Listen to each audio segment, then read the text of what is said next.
سلام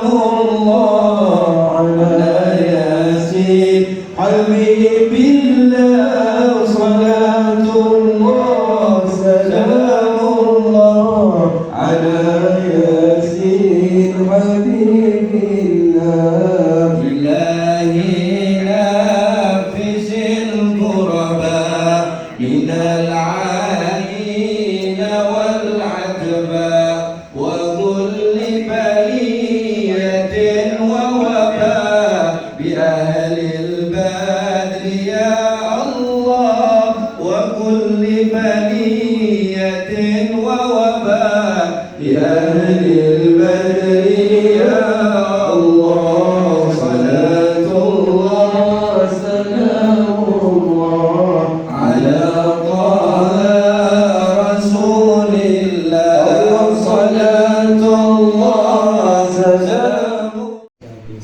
Ini pasti ya sambil jalan وعلى آله وأصحابه أهل الصدق والوفاء.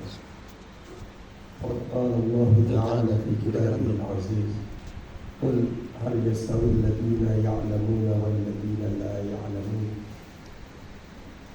وقال النبي صلى الله عليه وآله وسلم والله لأن يهدي الله بك رجلا واحدا خير لك من حمر النعم.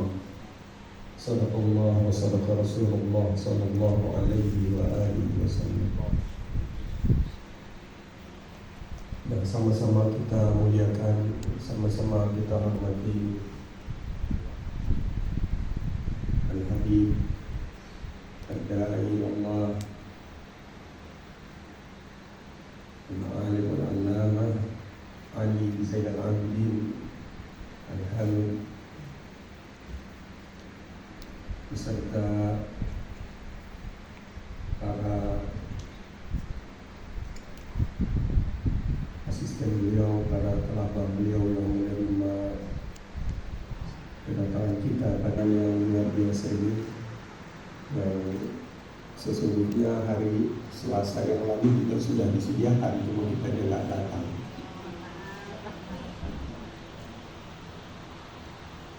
Jadi saya dan rombongan semua mengucapkan terima kasih yang sebesar-besarnya kepada Habib dan semua yang telah menerima kedatangan kita di sini.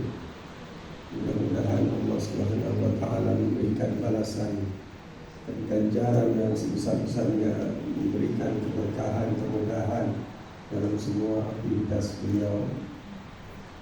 Sebagaimana yang beliau harapkan, katakan, sampaikan pada saya sebelum ini, beliau minta ada dua orang sambutannya, tapi sebelum itu sedikit saya berikan pengantar, yaitu yang berkenaan dengan beliau ini. Terus terang saya belum sampai 2 tahun, dari Januari tahun lalu saya mulai pertama kali ketemu. Tapi saya sudah lama mengikuti kiprah beliau, aktivitas beliau, sudah tidak asing lagi dengan ceramah-ceramah beliau, dengan aktivitas beliau dan sebagainya. Mungkin kita perlu menjelaskan betapa mendengarkan penjelasan beliau, di antaranya apa resepnya itu beliau ini di Malaysia ini benar-benar mau menerima para habaib maupun para masyayikh, itu semuanya menerima beliau, dan memang aktivitas beliau di berbagai lingkungan itu. Itu yang pertama saya rasa perlu kita dengar, apa resepnya itu beliau.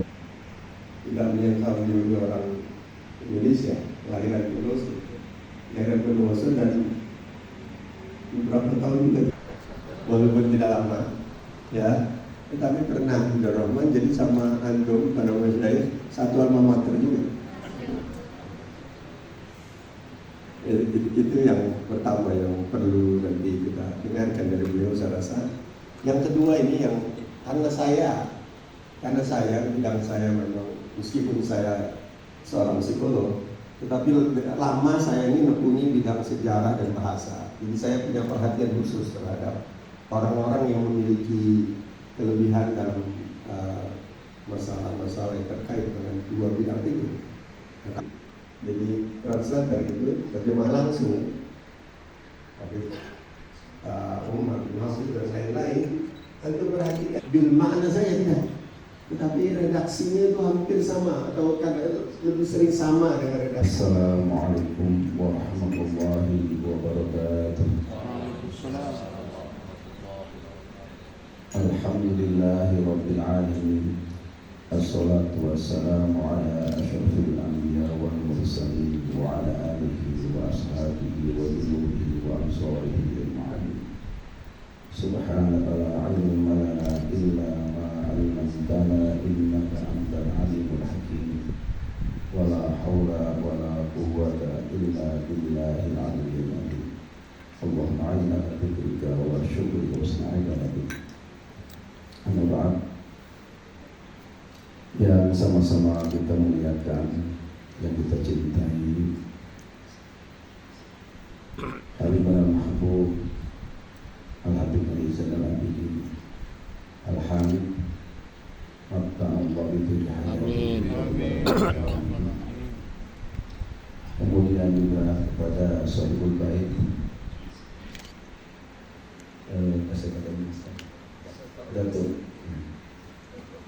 Datuk Hasan, semoga Allah sehatkan panjang umurnya dan Allah berkahi. Kepada para masyayikh, para guru, juga khusus kepada Habib Ali Ibn Yahya yang menjadi ketua program perjalanan kita. Alhamdulillah, bersyukur kepada Allah pada siang hari ini kita dapat kesempatan yang berharga berziarah bersilaturahim kepada guru kita. Mudah-mudahan ini menjadi keberkahan buat kita semuanya. Amin ya rabbal alamin. Salawat dan salam senantiasa kita memohon curahkan yang tidak putus kepada baginda Rasulullah SAW. Para guru-guru, sebelum segala sesuatunya kami ingin mengucapkan terima kasih yang setinggi-tingginya. Jazakumullah ahsanal jaza atas husni istiqbalikum, atas penerimaan yang begitu indah, begitu hangat oleh guru kita Habibana Mahbub. Sungguh kami tidak menyangka selama ini kita sering melihat di YouTube yang ngaji online yang beliau itu. Dan hari ini kita diizinkan oleh Allah dapat berjumpa beliau. Ternyata kalau berjumpa lebih hangat lagi daripada YouTube-nya. Saya walaupun baru hari ini ketemu, seperti sudah lama kenal beliau itu, saking ramahnya, saking sejuknya, saking indah dan nikmatnya. Apalagi ternyata beliau sempat menyampaikan saya pernah Rahman walaupun beberapa bulan. Subhanallah. Saya jadi sekali lagi saya ucapkan terima kasih banyak Habib. Jazakumullah, ini jadi contoh buat kita semuanya para ibu sekalian. Kemudian saya ini ketiban amarah Habib. Jadi sebetulnya yang harusnya berbicara ini adalah guru-guru kami. Sebenarnya banyak guru-guru saya di Rahman, tapi karena ditugaskan jadi saya tidak bisa menolak. Nanti kalau saya lawan guru saya sebenarnya mohon izin. Tapi sebelumnya Habib, kami beberapa hari sebelum berangkat, kebetulan kami dipanggil oleh guru kami Kiai Syukur Namun. Diajak ngobrol dengan beliau sambil kami juga izin, Pak Kiai, insya Allah nanti kami akan berangkat ke Malaysia dan Brunei. Kapan nih Mustafa? Nanti hari anu Pak Kiai, kata saya. Nah kebetulan beliau sampaikan, tolong sampaikan salam saya nanti kalau sampai di Malaysia dan di Brunei. Subhanallah, hari ini Habib, saya akan tunaikan amanah guru kami. Salam dari guru kita Syekhuna Kiai Syukur Mamun. Assalamualaikum warahmatullahi wabarakatuh. Dan insya Allah nanti akan ketemu beliau, akan kami sampaikan juga, laporkan juga pertemuan pada hari ini. Jadi saya bersyukur, alhamdulillah. Itu yang pertama, Habib, sudah kami tunaikan. Yang kedua, kami ingin memperkenalkan teman-teman kami yang, jadi saya ini sebetulnya diberikan amanah oleh rekan-rekan. Darul Rahman ini ada organisasi dua. Yang pertama namanya IKDAR, Ikatan Keluarga Darul Rahman. Itu Ikatan Alumni Pesantren. Ini ketuanya Al-Ustaz Haji Multazam. Beliau juga pengasuh pesantren boarding school ya, Multazam. Beliau. Kemudian di bawah itu ada namanya Formada, Forum Kerjasama Antar Pesantren Alumni Darul Rahman. Anggota kami ada 122 pesantren se-Indonesia. Jadi kami karena begitu banyak dan terpisah-pisah, kemudian kami buat organisasi kerjasama antar pesantren. Dan oleh teman-teman kami dikasih amanah untuk menjadi ketua sebelum terpilih ketua yang sebenarnya. Jadi ya, kami merintis, kami membangun, kami membuat organisasi. Dan hari ini Habib, kami sebetulnya dalam rangka studi komparatif, karena ini amanah amat besar di atas pundak-pundak kami. Jadi kami studi komparatif ke berbagai pesantren, berbagai kampus, terutama ke Malaysia ini, karena memang kami dengar banyak anak-anak kita yang melanjutkan studi ke Malaysia, termasuk studi beberapa lembaga pendidikan dan termasuk beberapa para masyayikh serta ziarah. Alhamdulillah hari ini kita sampai ke tempat Habib Al-Habib dan maka Habib, saya ingin memperkenalkan teman-teman satu persatu. Mudah-mudahan nanti Habib ketika ke Indonesia menyempatkan waktu untuk bisa mengunjungi teman-teman semuanya. Dan hari ini undangannya resmi Habib, insya Allah. Jadi pokoknya pintu dibuka itu ya, subhanallah. Kebetulan beliau nanti, Habib juga tadi saya dengar ada acara nanti di Jakarta. Saya dengar juga kemarin dari Ustadz siapa? Ustadz Hadi ya. Nanti kami dengan Habib Ali akan ke Jakarta. Marhaba kata kami. Ternyata baru saya dengar beliau nanti ke Jakarta, diantaranya ke Kiai Haji Amir Hamzah. Subhanallah. Kiai Haji Amir Hamzah itu adalah salah orang sesepuh kami juga. Ya, alumni juga, sesepuh kita juga di pendiri juga di Formada ini sebagai pengawas. Ini Pak Habib, ini Kiai Haji Qasim Susilo. Beliau ini guru kami beneran dari awal kami masuk, dan ini termasuk sudah 40 tahun di Darul Rahman. Dan subhanallah masih segini-gini aja. Subhanallah luar biasa, 40 tahun Darul Rahman. Jadi hampir semua alumni yang hadir semua pernah diajar oleh beliau. Mungkin ketika Habib pernah dulu di Darul Rahman, mesti ketemu beliau. Sebab beliau sekretaris pondok abadi ini. Subhanallah, sampai sekarang beliau mendampingi pakai syukur. Subhanallah di kantor. Ini guru kami, Kiai Qasim Susilo. Sekarang Darul Rahman itu ada di Jagakarsa. Habib sudah kesana sudah? Yang di Jagakarsa? Belum. Oh Habib pernah ke Darul Rahman. Berarti di Senopati. Ya bukan. Sekarang di Jagakarsa. Ya di Jagakarsa. Kemudian yang kedua di Luliang, yang ketiga di Parung. Mohon Habib nanti sampai kepada kita. Ini di samping kami Kiai Haji Faisal Alimin LCMA, beliau pengasuh pesantren Nurul Ilmi, Bojong Pemda di Cibinong. Alumni Malaysia juga pakai Habib dia. Kemudian ini guru kami, ini ngajar kami pakai Habib, guru kami ngajar kami. Jadi makanya saya agak malu-malu ini. Jadi guru kami juga Kiai Haji Dr. Musyid Amru LCMA, beliau pengasuh pondok pesantren At-Tawazun Subang.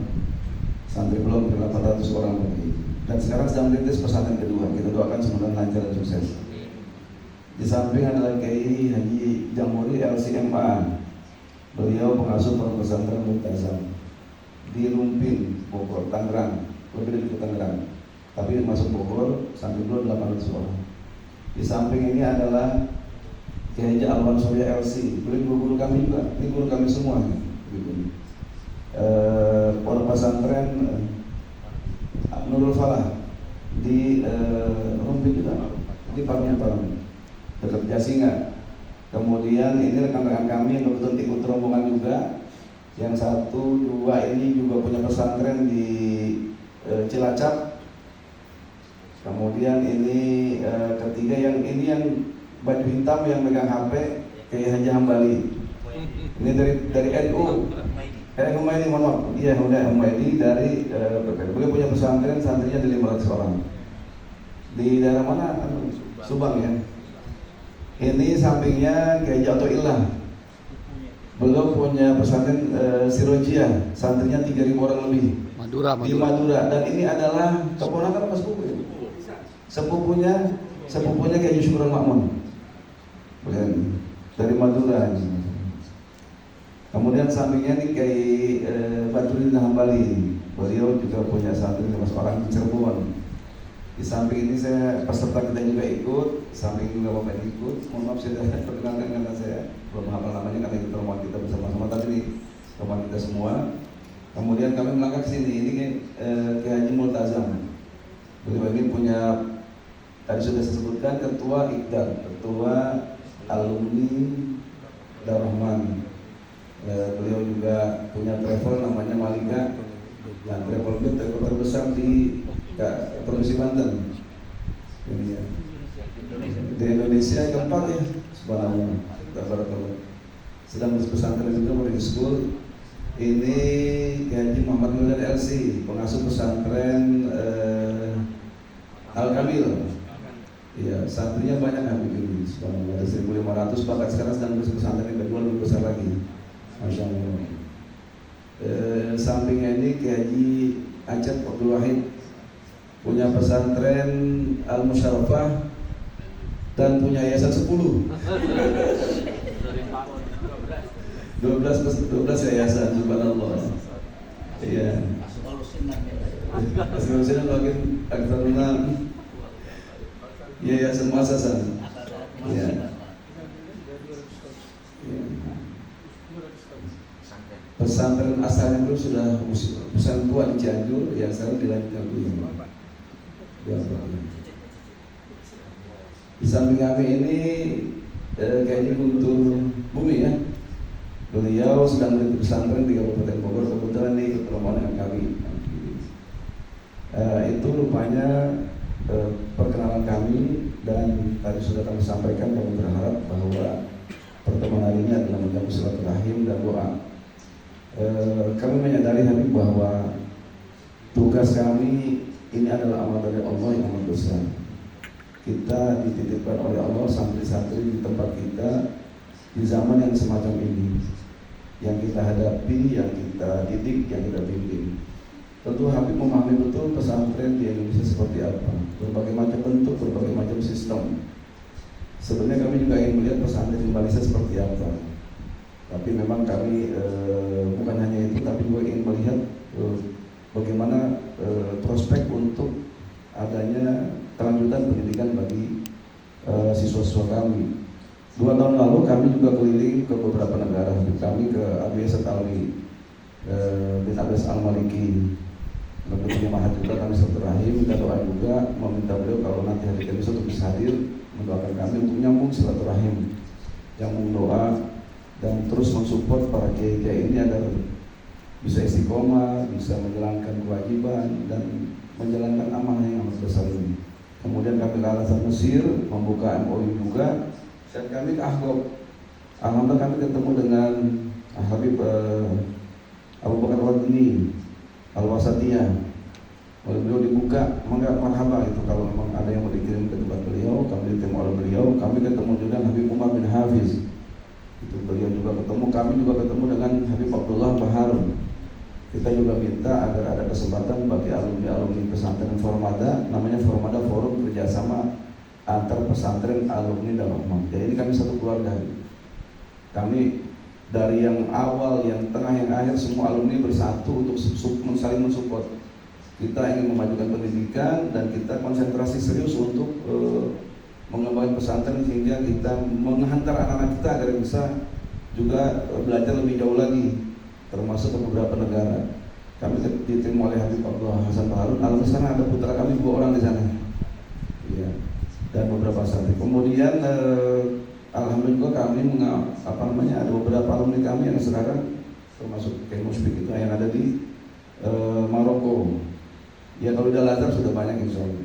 Nah hari ini kita ke Malaysia, kita melihat beberapa kampus yang memang mungkin bisa kita jajaki. Kemarin kami juga sempat kedatangan pesantren dari Selangor, juga menawarkan membuka pintu untuk bisa melanjutkan dengan anak kita. Jadi ini adalah perjalanan kami, memang semata-mata amanah dari Allah. Kita pengen berkhidmat betul, mensupport anak-anak kita. Memang itu sudah tugas kita, bagian hidup kita. Jadi kami minta nasihat dari Habib, minta paham, minta arahan, minta nasihat, beri support, dan kemudian marhaban, subhanallah. Kami sangat bersyukur apabila Habib datang ke pondok-pondok, memberikan support, memberikan nasihat kepada para santri. Dan ini hal yang sangat kami butuhkan, Habib. Jadi kalau ke Indonesia, saya minta waktunya agak lama sedikit.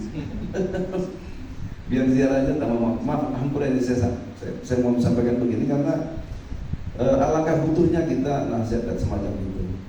Dan alhamdulillah kami dengan guru kami kayak Yusuf Makmun juga terus komunikasi, kita minta doa, dan beliau adalah tempat kami bertanya, tempat kami menyatukan persepsi. Ketika terjadi politik yang panas di Indonesia, kami kumpul semua alumni itu 120 pesantren di Darul Rahman. Bagaimana langkah kami pakai, beliau ngasih arahan. Jadi kami satu arah, satu warna dengan guru kami, tidak ada istilah. Jadi tidak ada kiai-kiai kemudian kita berseberangan dengan guru kita. Termasuk masalah sekarang sedang berkembang pun kami kemudian datang ke guru kami berikan arahan, dan itu kami satu langkah semuanya. Jadi subhanallah, kita beruntung masih punya guru yang terus membimbing dan mendidik kita. Dan hari ini kita ketemu guru kita yang juga ada di Malaysia, yang kita kita bisa harapkan dan kita minta mauizah dan nasihat-nasihatnya. Saya kira itu Habib, barangkali kedatangan kami sekedar prolog, nanti mungkin berikutnya yang akan menyampaikan sambutan dari guru kita. Ini kebetulan Kiai Musfik Amrullah adalah pengawas di Formada. Ini Kiai Mansur itu pengawas di Formada. Jadi Formada itu adalah organisasi pesantren kurang lebih datang kami, dan kami mohon maaf tidak membawa apa-apa, kemudian subhanallah gitu ya, tidak ada apa-apa. Bahkan pakaian kami ini, saya mohon maaf, sebetulnya nggak biasa kami begini, biasa pakai sarung kami. Cuma karena memang ini ya kita sambil sambil rela musafir, jadi mohon maaf, saya juga malu juga ini, subhanallah. Jadi mohon maaf pakaian seperti ini gitu ya. Jadi saya kira itu yang kami sampaikan. Terima kasih jasa pemulasan jasa. Kami tunggu kehadiran di Indonesia. Marhaban. Kullu ma'adin hadza buyutukum. Ahlan bihadrikum wal faminkum. Assalamualaikum warahmatullahi wabarakatuh. Assalamualaikum warahmatullahi wabarakatuh. Terima kasih kepada Kiai Mustafa yang telah menyampaikan sambutannya. Sebelum dilanjut yang kedua tadi saya merespon apa yang disampaikan oleh Kiai Mustafa. Beliau memang sering ke Indonesia, tapi tentu saja kalau ke Indonesia ini banyak sekali yang minta didatangi, minta dikunjungi. Karena itu saya berharap mengusulkan kepada beliau mungkin bisa ngambil waktu 2-3 hari ke Indonesia, jangan bilang-bilang yang lain. Jadi untuk kita aja datangnya. Muafikun atau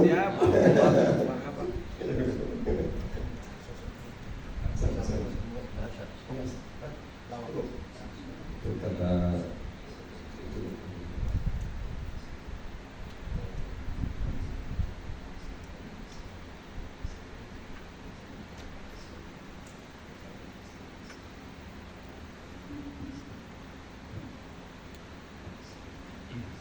Alhamdulillah, wassalatu wassalamu ala sayyidina Rasulillah Muhammad bin Abdullah wa ala alihi wa sahbihi wa man wa ba'du. Sekali lagi ingin mengungkapkan rasa gembira dapat bertemu bersilaturahim. Dan bagi saya pertemuan kali ini sangat unik karena tidak pernah bertemu dalam rapat dan berkumpul seperti ini. Walaupun pada hakikatnya kita dari satu madrasah dan satu guru, walaupun beda waktu, tapi kata pepatah mengatakan anak abdu man ada harfan. Dan walaupun satu huruf kita belajar daripada seseorang, kita menjadi khadim kepada orang itu karena satu faedah yang kita dapat. Apalagi kalau 2 huruf, apalagi kalau banyak. Dan yang sebetulnya kita belajar daripada para masyayikh itu bukan hanya ilmu saja disampaikan, tapi daripada hal, daripada akhlak, daripada perbuatan, daripada sikap, daripada muamalah, yang itu juga adalah merupakan bahagian ilmu yang penting, karena hubungan antara murid dengan guru itu tidak dapat dipisahkan.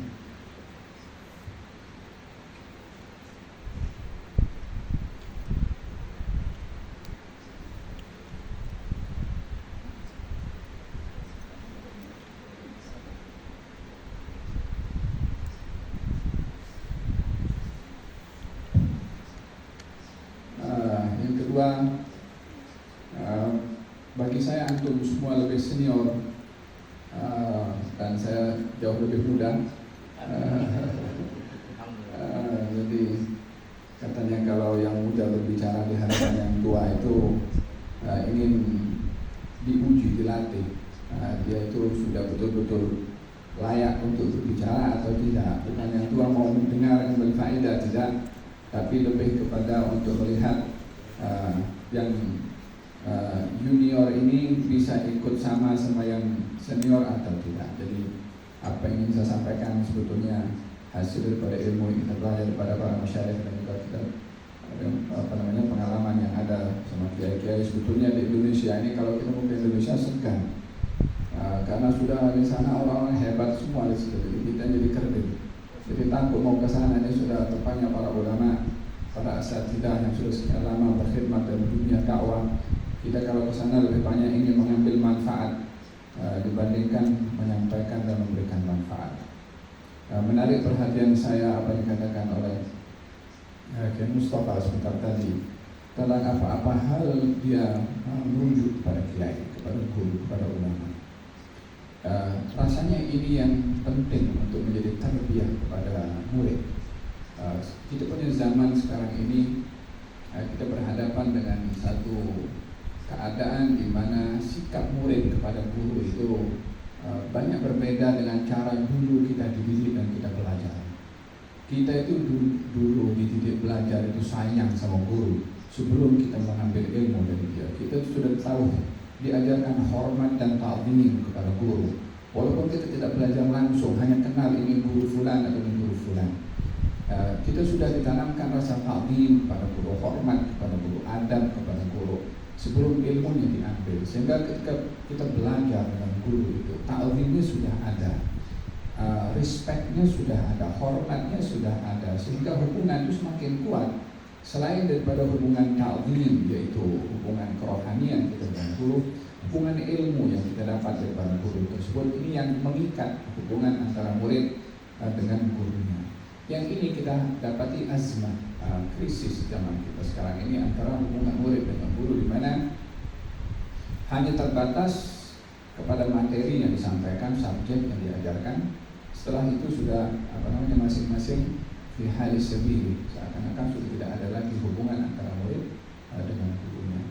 Kalau kita melihat pada sejarah-sejarah dahulu kan, Imam Abu Hanifah katanya, saya ini beristighfar kepada Allah untuk orang tua saya dan guru saya Hamad setiap kali selepas sembahyang. Yani tidak pernah dilupakan orang tuanya dan gurunya. Murid Imam Abu Hanifah namanya Abu Yusuf. Dia bilang, saya beristighfar untuk guru saya dulu sebelum orang tua saya. Sekali lagi bukan mau membelakangkan orang tua, tapi untuk memberitahukan betapa pentingnya peranan guru dalam membentuk kepribadian kepada murid yang diajar. Imam Abu Hanifah dalam sejarahnya itu dikatakan tidak pernah membujurkan kakinya ke arah rumah gurunya, apalagi yang lebih dari itu.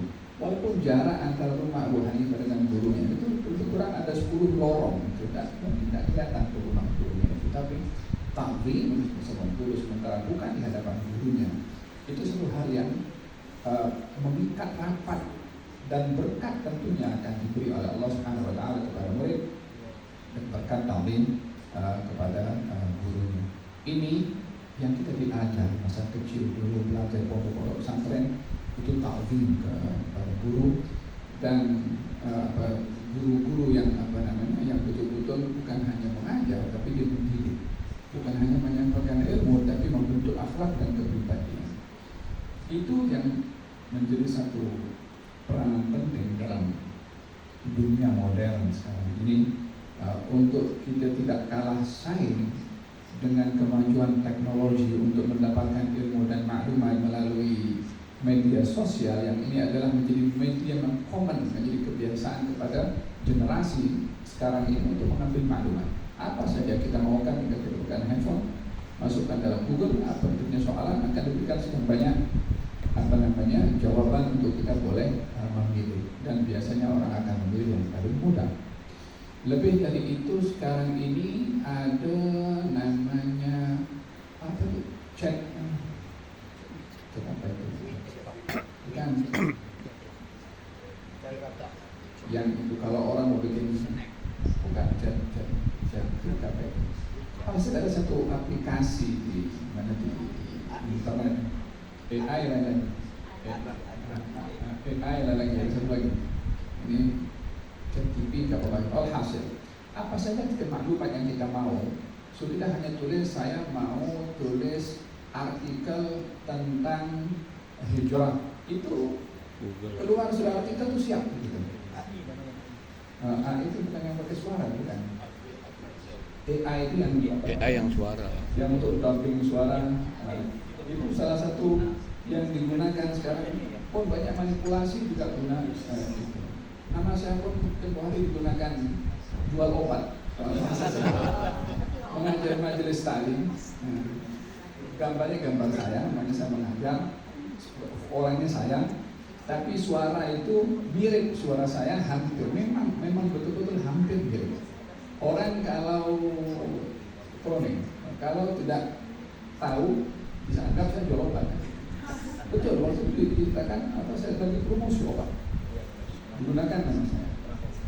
Nah, dan itu apa namanya cabaran pada zaman sekarang pada generasi.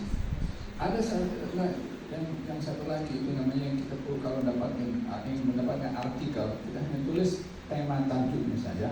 Kemudian keluar semua artikel itu dan tinggal hanya mungkin berubah sedikit-sedikit untuk lebih diindahkan dan disebarkan kepada orang itu yang mau mencari manfaat. Ini menjadi tantangan kepada guru-guru, kepada asatidz, kepada kiai, kepada ulama.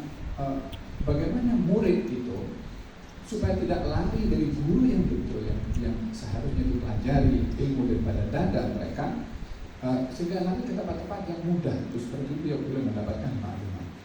Tesis-tesis yang banyak dibuat juga pun apa namanya mau dilihat daripada hasil intirah yang meletakkan dan menjatuhkan diri di pangkuan para ulama itu apa namanya sudah mulai kurang, orang lebih banyak bergantung kepada sesuatu. Dan hakikatnya fitnah akhir zaman ini adalah fitnah ilmu, fitnah krisis ulama di situasi untuk mendapatkan informasi sangat mudah. Kita sekarang punya handphone yang disimpan ribuan kitab. Tinggal mau judul apa yang kita mau cari nggak ada di handphone ini. Cuma kalau mau dibanding dengan orang-orang dulu yang perlu safar sekian jauh, perlu duduk sekian lama, beda tentunya. Tapi yang tidak ada pada zaman sekarang ini dengan cara seperti ini adalah barakah. Tidak ada kurang dibandingkan orang-orang dulu yang bersimpuh di kakinya orang-orang berilmu. Itu yang membawa keberkatan sampai sekarang. Ayo sekarang kalau melihat Imam Nawawi selama hidupnya umur 46 tahun dan meninggal dunia boleh meninggalkan sekian surat yang begitu banyak. Dengan kemudahan kita mendapatkan sekarang maklumat ini siapa bisa seperti Imam Nawawi bertulis buku seperti itu. Barakah yang ada kepada orang-orang yang terdahulu. Apa sebabnya? Bersimpuh di kakinya para ulama. Lihat ketika disebutkan oleh Allah dalam Al-Quran Al-Karim, awalam yarau anna na'til arda nanqusuha min atrafiha. Tidakkah kamu melihat kami yang ciptakan bumi dan kami kurangkan keseimbangan bumi. Nanqusuha min atrafiha. Kami kurangkan bumi ini daripada sudut-sudutnya. Apa maksudnya bumi ini dikurangkan dari sudut-sudutnya? Katanya bumi ini akan seimbang dengan adanya ulama. Dan kalau ulama itu meninggal dunia, bumi itu tidak seimbang. Bukan pada pergerakannya bumi bergerakan itu dengan apa yang diciptakan oleh Allah kan pusingannya itu 365 hari untuk 1 tahun itu tidak berubah. Tapi keseimbangan manusianya, keseimbangan masyarakat dalam perhubungan antara mereka yang menyeimbangkan itu adalah ulama, bukan pemerintah, bukan sistem. Ulama itu yang memainkan peranan penting dalam keseimbangan yang ada di masyarakat karena fitrah masyarakat itu perlu kepada ilmu dan ilmu itu ada di dadanya para ulama. Kita memahami tentang ilmu ini bukan ada di kitab tapi ada di dadanya para ulama karena Nabi ketika mengatakan dalam Sahih Bukhari ketika dikatakan bahwa di antara tanda-tanda kiamat itu dan ilmu itu akan berkurang. Ya kan? Kalau kita mau bicara tentang realitas zaman ini, ilmu itu mau dikatakan kurang daripada apanya? Percetakan, macam-macam percetakan. Kemudahan kita hanya tinggal cari saja dengan handphone apa saja maklumat yang kita mau cari. Mau datang ke siapa-siapa yang kita mau ngambil ilmunya, tinggal naik kapal terbang dengan kemudahan yang kita boleh pergi. Jadi secara zahir setiap tahun berapa graduation daripada macam-macam universitas. Jadi berbicara tentang zahir ilmu berkurang dan kejahilan merajalela dengan zahir kemudahan kita mendapatkan ilmu dan maklumat, seakan-akan adanya kontra. Memahaminya bagaimana Nabi mengatakan ilmu berkurang dan kejahilan merajalela. Sekarang kalau kita mau lihat yang belajar di bagian teknologi, manajemen dalam ekonomi, semua hampir rata-rata mempunyai pelajaran pengajian tinggi. Tapi kalau kita telusuri lebih mendalam, yang banyak merusakkan masyarakat orang-orang yang punya ilmu juga. Yang buat scammer itu orang-orang yang punya kepandaian dan keahlian dalam teknologi juga. Menggunakan ilmunya bukan pada tempatnya. Jadi banyak merugikan berbandingkan menguntungkan. Dan kembali kepada apa yang disampaikan di sini, pentingnya ilmu itu didapat dengan bersimpuh di kaki para ulama, belajar dan mendengar. Menarik perhatian saya kalau kita mengaji dalam tafsir Al-Quran tentang Nabi Musa dengan Nabi Khidir itu kan, waktu Nabi Musa disuruh pergi cari Nabi Khidir untuk belajar. Kenapa saya kata tidak dikasih saja sama Allah Nabi Musa ini ilmu dikasih Allah kepada Nabi Khidir. Yang kasih ilmu kepada Nabi Khidir ini kan Allah juga. Yang kasih ilmu kepada Nabi Musa Allah juga. Bahkan Nabi Musa lebih mulia daripada Nabi Khidir karena dia Nabi, Rasul, ulul azmi wa kalimullah. Yani nur ala nur pada Nabi Musa. Nabi Khidir kenabiannya pun masih dipertikaikan. Adakah Nabi atau dia hamba Allah yang saleh atau wali min awliyaillah. Terlepas daripada hatta kalaupun dia Nabi, tetap tidak lebih mulia daripada Nabi Musa. Kenapa Allah Subhanahu wa Ta'ala suruh Nabi Musa pergi cari itu Nabi Khidir untuk mengambil ilmu kepadanya, sementara Allah boleh beri langsung kepada Nabi Musa seperti diberikan kepada Nabi Khidir? Kenapa disuruh? Bukan disuruhnya itu bukan disuruh hambaku ada di sini. Tidak, dikasih clue. Yani disuruh pergi itu dengan susah, bukan mudah. Bukan Nabi Khidir pun sudah datang kepada Nabi Musa. Man ahad, siapa yang lebih utama untuk dimuliakan dalam hal ini, Nabi Musa dengan Nabi Khidir? Tapi yang disuruh pergi mencari Nabi Musa, walaupun beliau lebih mulia daripada Nabi Khidir, disuruh mencarinya bukan mudah diberitahu seperti itu. Hanya diberitahu Majma' al-Bahrain, kan sampai terlepas ke Nabi Musa. Kan setelah baru ikannya masuk ke dalam itu baru dia sadar kalau sudah melepasi tempat yang disuruh oleh Allah. Lish hadil umur kullah. Kenapa dibuat seperti itu oleh Allah Subhanahu wa Ta'ala? Wallahi tidak mungkin Allah itu menceritakan sampai sedemikian, sampai lepas daripada itu, lupakan itu sebagai Yusha bin Nun, sampai tidak ingat, sampai dia lewat sudah sekian jauh baru ingat apa itu adalah tempat kita pernah bertemu dengan si fulan itu, kembali lagi Lish. Yang untuk apa kira-kira Allah ceritakan itu semua? Kalau bukan yang memberitahukan betapa pentingnya ilmu itu didatangi dengan duduk dengan orang dengan kesukaran apapun yang dihadapi oleh orang itu. Adapun orang membangun tidur menjadi orang alim atau dengan handphone saja cari maklumat, wallahi tak ada barakahnya seperti ini. Tanpa ada duduk dengan para ulama. Dari hadis Nabi Musa, galanya au amdiya hukuba, katanya kalau saya menghabiskan masa hukuba untuk cari guru, saya akan tempuh itu.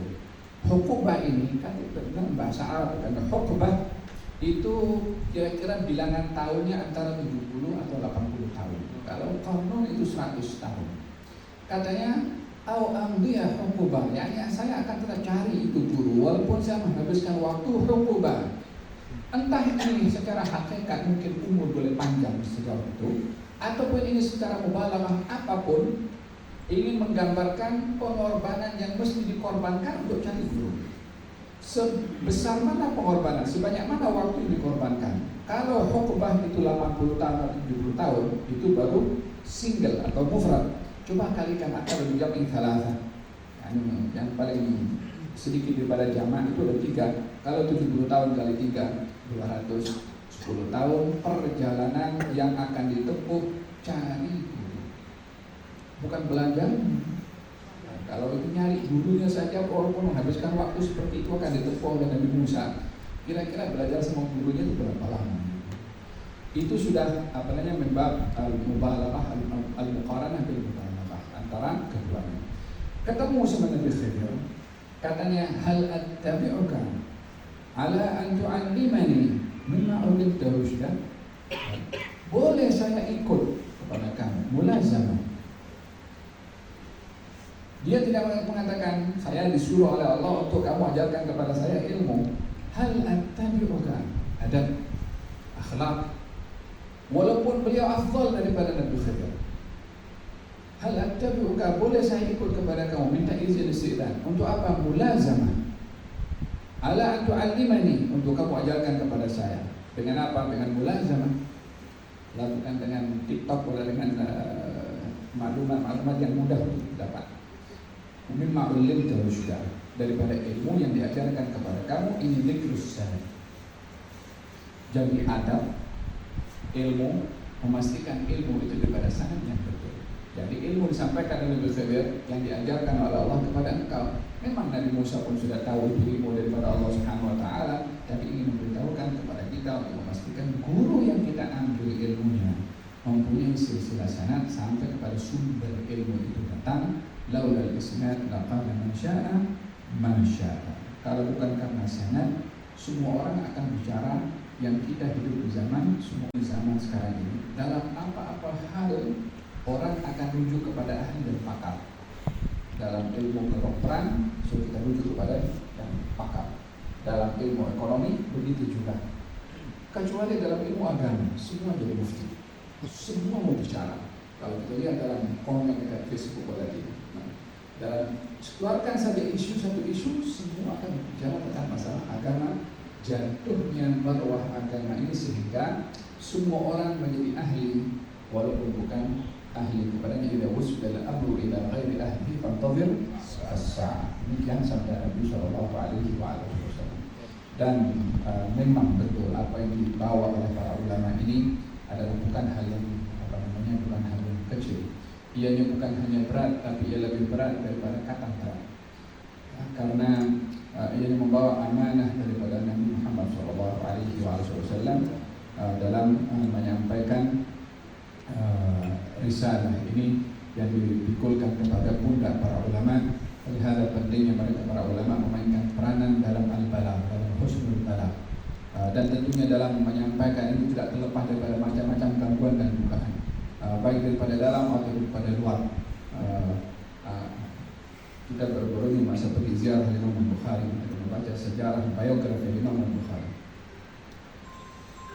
Tahukah macam mana Imam Bukhari meninggal dunia di akhir hayatnya? Imam Bukhari meninggal dunia dalam keadaan diusir, dalam keadaan dihalau, dalam keadaan tidak diperdulikan, disebabkan oleh fitnah yang dimainkan oleh pihak-pihak tertentu dengan menggunakan kuasa politik untuk memojokkan dan menjulurkan kepada Imam Bukhari. Fitnah tentang khalqul Quran, bola yang dimainkan oleh golongan Mu'tazilah. Datang Imam Bukhari daripada Samarkand, pergi ke Khurasan, disambut 4.000 orang yang Quran. Daripada pintu luar masuk Khurasan, ada pagar pintu masuknya daripada luar, bukan hampir 2 marhalah disambut oleh Imam Bukhari kedatangannya ke Khurasan. Di Khurasan mulai sudah kecoh sambutan Bukhari, mulai sudah sambutan luar biasa. Mulai daripada beberapa orang yang tak senang hati, yang punya halaqah semakin kurang ketika halaqah Imam Bukhari. Walhasil cemburu ini timbul daripada orang-orang yang sebaya juga, daripada asatidzah dan ulama juga yang ada di zaman itu. Tahu siapa yang memfitnah Imam Bukhari sampai diusir? Gurunya sendiri. Sejarah menjadi begini. Yang lapor kepada penguasa agar supaya memuji kepada Imam Bukhari, dan fitnah tentang khalqul Quran itu ditujukan soalannya kepada beliau. Imam Bukhari lebih mengatakan bahwasanya Quran bukan makhluk,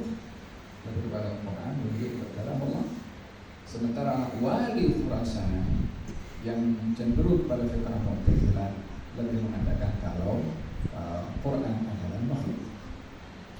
Maka dimainkan oleh salah seorang guru Imam Bukhari namanya Al-Harawi dalam saya, yang mempengaruhi kepada wali Khurasan untuk mengusir Imam Bukhari. Diusir kepada Khurasan, yang awalnya datang disambut dengan 4.000 orang, 2 marhalah daripada pintu masuk Khurasan, keluar dari Khurasan dengan seorang saja yang menemani sampai keluar pintu sendiri. Imam Ahli Sunnah wal Jamaah, imam fil hadis, imam yang sampai hari ini kitabnya dinikmati, dikaji, dimanfaatkan, menjadi kitab yang paling sahih ba'da Al-Quranul Karim. Nasibnya beliau dalam mempertahankan kebenaran itu tidak mudah, tidak gampang. Walaupun kita yakin manfaat ikhlasnya sampai sekarang, kalau tidak bagaimana hadisnya sampai sekarang dikaji, walaupun di kehidupan beliau penghujung itu dalam keadaan hina seperti itu. Keluar daripada Khurasan, ingin masuk Samarkand. Masuk Samarkand dengan senyap-senyap dan sembunyi di rumah keluarganya, daripada keluarga Bukhari juga. Diketahui oleh sebahagian jasus mata-mata yang ada di Khurasan, di mana di Samarkand, dihantarkan utusan daripada Khurasan surat kepada wali gubernur di Samarkand. Katanya kalau Bukhari datang, jangan kau biarkan dia duduk di situ. Tak mungkin saya usir dia di negeri saya, kamu terima di situ. Kan kita satu geng, kita satu grup. Dan sampai kita usir dia, kamu terima di sana. Ini menjatuhkan marwah saya, kata wali Khurasan. Dihantarkan daripada wali Samarkand, datang ke keluarga Imam Bukhari, diusir daripada Samarkand untuk ke tempat lain. Tahu bila diusir? Malam hari raya. Gal malam ini juga, Gal katanya biar kau kasih waktu sama saya, mau packing, mau siapkan barang kitab-kitab yang ditulis la al-ana layla. Diusir malam ini juga, malam hari raya, dalam keadaan dia menjaga marahnya dan tertekan di kezaliman yang luar biasa kepada seorang ulama besar seperti Muhammad Ismail bin Ibrahim bin Mughirah al-Bukhari, imam besar Ahli Sunnah wal Jamaah. Diusir malam hari raya, keluar daripada rumahnya dengan orang yang membantunya, sambil membawa kitab-kitabnya yang dipikirkan, kitabnya sampai hari ini kita mengambil manfaat akan kitab tersebut. Di perjalanan tak lama, daripada perjalanan tak lama dia tak mampu, dia akhirnya terduduk untuk rehat, akhirnya meninggal. Ada gambaran bagaimana imam yang memperjuangkan kebenaran itu tidak mudah perjalanannya, tapi keikhlasannya itu sampai hari ini kita mengecek Imam Bukhari dengan tulisan hadis. Jadi perubahan yang ada pada umat ini disebabkan keikhlasan Imam Bukhari dan tulisan-tulisannya memberikan kepada kita inspirasi bahwa kita ini memainkan peranan penting untuk mendidik umat. Kita terdidik dengan Imam Bukhari walaupun nasibnya seperti itu di kemudian hayatnya, tapi Allah tidak sia-siakan dia punya pengorbanan itu, bukan hanya karena meninggal dalam keadaan seperti itu kemudian tak ada kedudukan dan sampai hari ini Imam Bukhari meninggal 1200 tahun yang lalu, lebih kurang, sampai hari ini dimanfaatkan disebabkan oleh karena keikhlasannya dan peranannya sebagai seorang alim. Kita ini memainkan peranan yang kalau lari estafet ini itu kayu sedang kita pegang untuk kita serahkan kepada generasi yang akan datang. Kita tidak boleh melakukan jenayah kepada generasi yang akan datang kalau kita gagal untuk menyerahkan ini kayu tadi kepada yang akan datang. Tapi pastikan kayu itu diserahkan kepada orang yang betul. Kalau diserahkan sama orang yang tidak bisa lari, tidak sampai-sampai kayu itu kepada yang akan datang. Kita kena memainkan peranan untuk mendidik, untuk melahirkan generasi yang boleh meneruskan orang-orang awam yang mengambil manfaat tapi untuk pribadi mereka lebih kurang. Tapi kalau santri, kalau murid itu yang membawa ke depan. Kita ini jadi orang-orang untuk semua, jadi orang-orang hebat ini. Dari siapa kalau bukan daripada orang-orang yang dulu? Orang yang dulu itu yang mengajarkan ilmu sama kita itu dari mana? Daripada orang-orang dulu juga. Dan yang akan datang juga akan menerima daripada kita sekarang. Kalau kita betul-betul menjaga untuk menyerahkan kepada yang akan datang dengan betul. untuk yang akan datang akan serahkan kepada yang akan datang, dan seterusnya sampai kepada waktu yang dikehendaki oleh Allah Subhanahu wa Ta'ala. Saya tidak mau banyak berbicara, ini sebenarnya saya banyak ingin mendengar daripada antum semua, hanya ingin berkongsi takbir dan farah yang mengungkapkan rasa gembira dengan kehadiran antum semua. Antum asatidzatna wa antum qudwatana wa antum uswatana dalam perjuangan dakwah dan mengajar serta memimpin kepada pondok pesantren. Sebetulnya di Indonesia jauh lebih lebih ke depan berbandingkan kita di Indonesia dari sistem pendidikan tradisional. Hanya mungkin menjadi satu cadangan itu kalau boleh dikombinasi antara sistem lama yang boleh dikatakan sebagai thawabit yang tak boleh berubah, jangan berubah sesentalak itu. Kitab-kitabnya, kitab pondok ini kalau boleh jangan dirubah, itu harga mati kalau boleh ya, jangan sampai dirubah. Walaupun kita bukan meninggalkan yang baru juga, tapi yang lama itu yang sudah dikaji, bukan hanya masalah kitabnya, tapi barakah yang kita yang ingin kita jaga dan kita pelihara daripada ulama-ulama yang terdahulu. Ambil yang dulu keras untuk kita jaga dan ambil yang baru untuk melengkapi. Yang baru ini lebih kepada at-tahsinah, kepada untuk lebih mencantikkan sistem yang kita ada.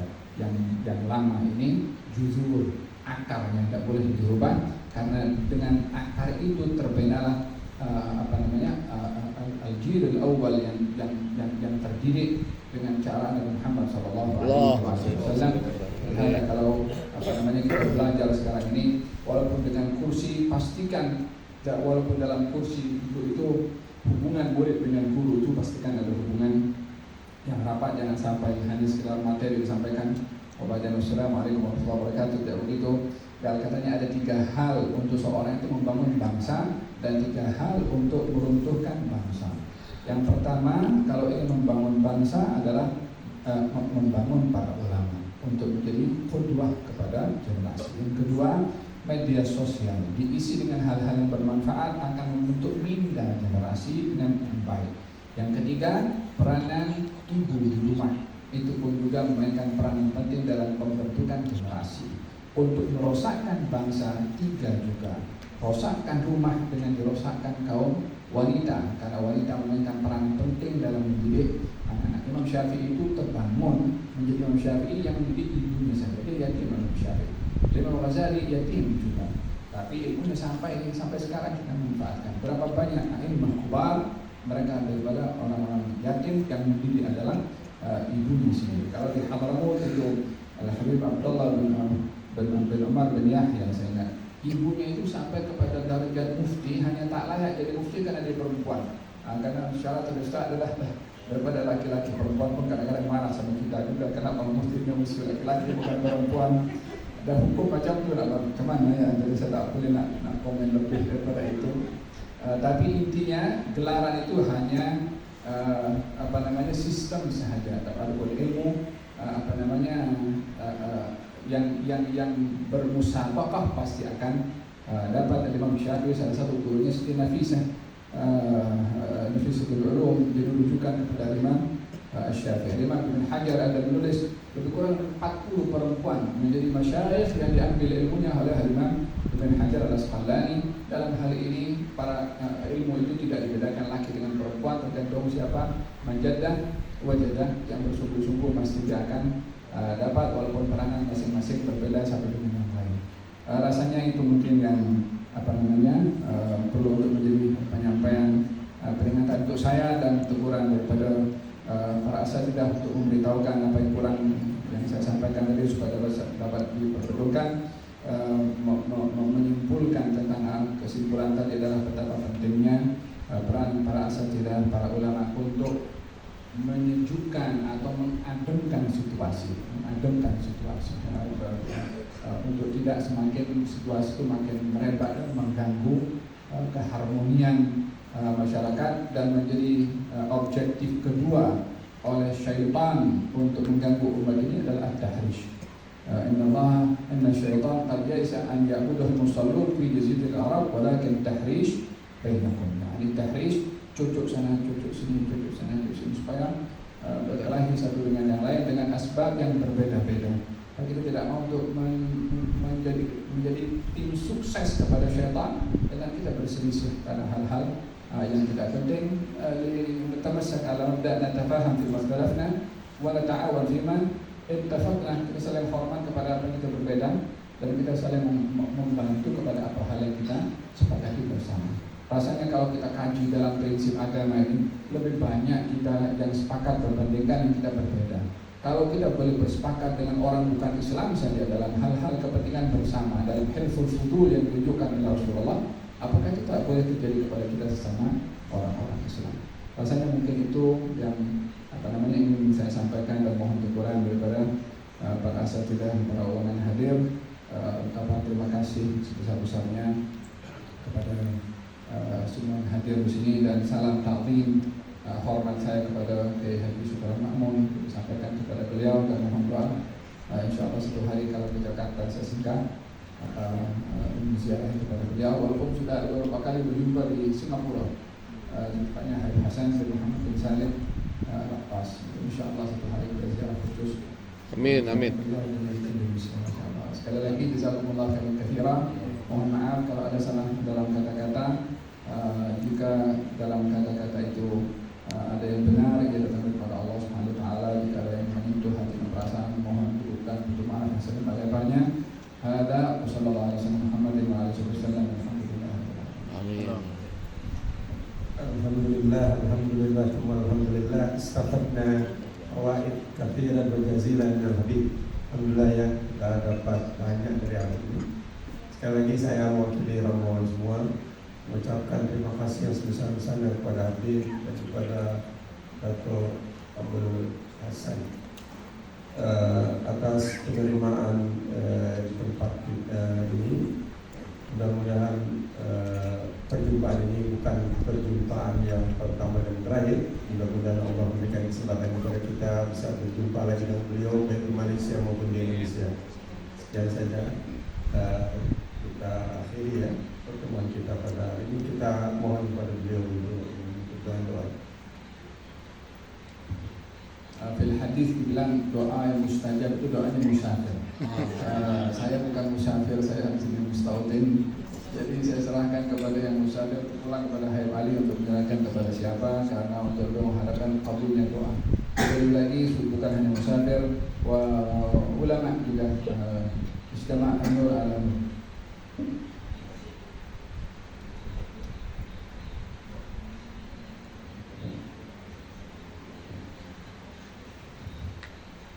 Al-Fatihah. A'udzu billahi minasyaitonir rajim. Bismillahirrahmanirrahim. Alhamdulillahirabbil alamin arrahmanir rahim maliki yaumiddin. Iyyaka na'budu wa iyyaka nasta'in. Shiratal mustaqim. Shiratal ladzina an'amta 'alaihim ghairil maghdubi 'alaihim waladdallin. Alhamdulillah. Amin, amin. Amin, amin, amin, amin. Ya Rabbana lakal hamdu kama yanbaghi. Amin, amin. Amin. Allahumma shalli ala sayyidina Muhammad. Amin, amin. Amin. Salatan tunjina biha min jami'il Amin. wa taquluna biha min jami'il hajat wa tutahhiruna biha min jami'il sayyi'at wa tarfa'na biha indaka a'la darajat wa tu'allimuna biha Amin, amin. Allahumma salli salatan kamilah wa sallim salaman kamilah ala sayyidina Muhammadin alladhi tanhallu bil uqad wa tanfariju bil qurab wa tuqda bil hawaij wa tunalu bil rawaid wa husnul khawatim wa yustasqar wa manbatil kalim fi kulli haqqin innaka Allahumma ighfir lana wa liwalidayna warhamna wa rabbina sughara. Allahumma ighfir lil mu'minin Amin. Amin. Allahumma la tuzigh qulubana ba'da idh hadaytana wa hab lana rahmah innaka antal wahhab. Rabbana hab lana min azwajina wa dhurriyyatina qurrata a'yun waqina adhaban waj'alna lil muttaqina imama. Allahumma bishir alaina min barakatika wa rahmatika fadlika rizqika اللهم حبب إلينا الإيمان وزينه في قلوبنا آمين. وكان كفر الفسوق والعصيان واجعلنا من الراشدين. اللهم توفنا مسلمين وأحينا مسلمين والحقنا بالصالحين والمؤمنين. اللهم أعنا على ذكرك وشكرك وحسن عبادتك. اللهم يا مقلب القلوب ثبت قلوبنا على دينك وعلى طاعتك. ربنا آتنا في الدنيا حسنة وفي الآخرة حسنة